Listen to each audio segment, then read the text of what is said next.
occasionally there are topics that come up which are a little more interesting, such as what is the definition of a planet?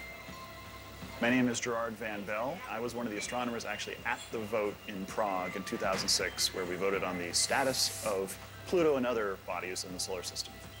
Astronomers, not planetary scientists, would determine the fate of Pluto. Just 5% of the total membership would actively participate in this historic vote. There was a certain electricity in the air because we knew that whatever came out of that meeting was going to make history. First of all, those are astronomers who mostly study galaxies.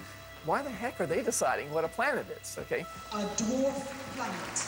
I've never been to IAU meeting. I'm not an astrophysicist. I'm a planetary scientist. I don't go and look at their galaxies and say, this is a galaxy, that's not a galaxy.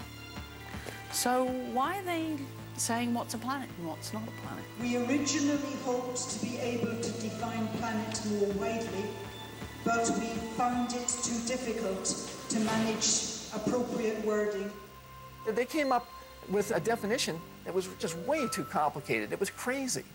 Not only did it have to have the definition that most of us agreed with, which is that the body had to be massive enough to naturally form almost perfect sphere, but it also had to be massive enough to clear out its neighborhood in space. So when a planet goes around its orbit, does it clear its orbital zone? Does it push everything else out of the way? Right now, I think there's confusion. John? I was watching from half a world away, and I came out very forcefully and said, look, you're not just debating Pluto, you're debating Eris and all of these other objects. These are small bodies flitting around the solar system. These are not some of the large, grand, important bodies of the solar system. And as much as I would love to be a person who has discovered planets, it just doesn't make sense. Eris should not be a planet. Pluto should not be a planet. None of these should be planets. It would be disastrous for astronomy if we come away from the General Assembly with nothing.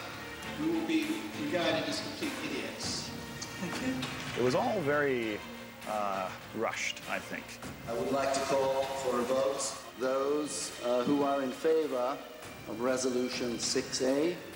With only a fraction of the assembly in attendance, a resolution is passed with fatal implications for Pluto. I think the decision is flawed. I certainly do stand by my vote still, which would have basically kept Pluto as a planet. I'm a little sad that the science got lost in the emotional debate.